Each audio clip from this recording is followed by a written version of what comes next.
We'll start with Lita. Thank you. Thank you both for doing this.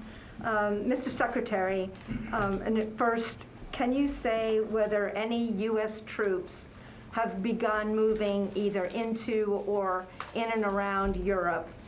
And if not, can you give us an idea when that might happen?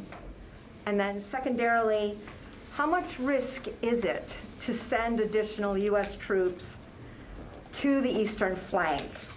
Russia, even today, has said they see little room for compromise right now.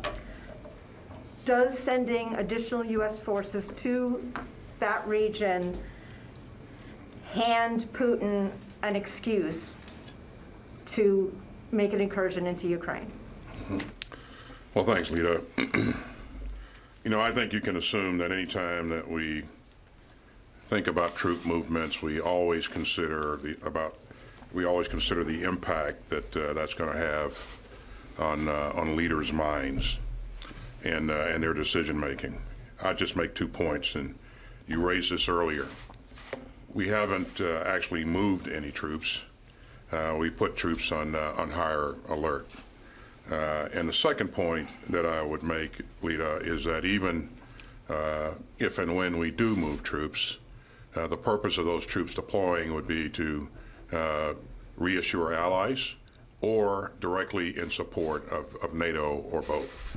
So I think that, again, before we make any decisions on readiness or movement of troops, we always take those things into mind, what other leaders, the impact on other leaders. Mr. Chairman. Yeah, I just echo what the Secretary said. We haven't deployed anybody. We haven't moved anybody yet. We're just increasing our readiness levels. And I think in terms of your question about provocation with respect to Russia, that would depend on the size, scale, scope, and type of forces that were deployed as to whether or not that was provocative to Russia. We certainly have no intent whatsoever that I'm aware of putting offensive forces to attack Russia, and I don't think that's NATO's intent at all. This is entirely engineered by Russia and President Putin as an overt act of coercion against Ukraine. We'll go to the phone now. John,